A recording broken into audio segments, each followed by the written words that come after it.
It's a very significant moment for humanity on planet Earth. In less than a year, we have been able to develop a vaccine which appears to work on a completely new device, meaning a new form of vaccine. This has never been tried before. So it's really good news. And now we look forward to how well it works. How well do you think it'll work? I expect it will work very well. And I didn't fully answer your first question, which is what are its concerns? I personally feel it ought to be safe and it ought to deliver what it says it delivers. In other words, this vaccine is meant to do one thing and one thing only: generate immunity, and then our immune system takes over and fights off the virus when it arrives. Is this one of the biggest health interventions in the history of the world, do you think, this invention of these vaccines?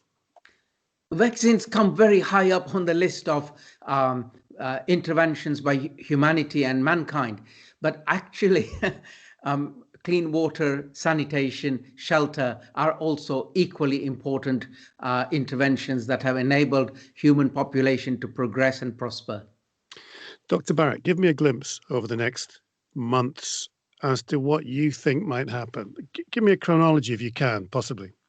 Yes, so I foresee that a good decision will be made on which groups to immunize as quickly as possible for the greatest public health gain. So we need to think within the box and out of the box, as well as innovative as we can. And thereafter, I foresee that once... Before you move on, who should be first? Workers, kids, and the vulnerable, the over 50s. Then there's a second bunch. Out of the box thinking would be what?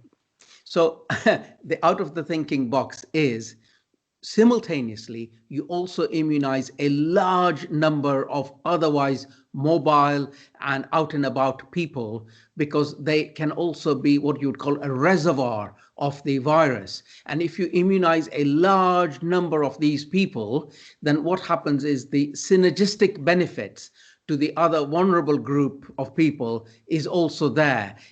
You might not have got round to immunizing the vulnerable groups, which take a longer time to do, but by immunizing in a shorter time a large number of people who are otherwise usually fit and healthy, and I'm therefore referring to the 20 to 55-year age group, if you were to mass immunize them, there are synergistic benefits as well, and we shouldn't discount it. Which is nowhere in government planning, by the way.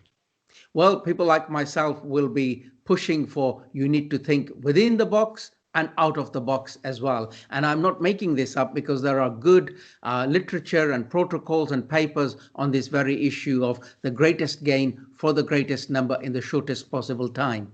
I interrupted you. You were going to have a look through time for me. Well, the look through time is that we will do what the government wishes to do in the first instance, which is immunize the at-risk groups.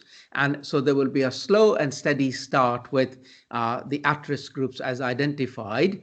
And thereafter, we will get momentum, especially when the AstraZeneca Oxford group of vaccines hopefully will be licensed. When that vaccine is licensed, I expect the tempo to pick up, because we will be able to immunize a large number of people in a large number of places very, very quickly and efficiently. The UK government's ordered more than double when it comes to the AstraZeneca virus compared to the Pfizer BioNTech one. I think it's 40 million as opposed to 100 million. So again, to look forward, when does our world go back to something slightly normal? When do we stop wearing face coverings? When can you hug your relatives?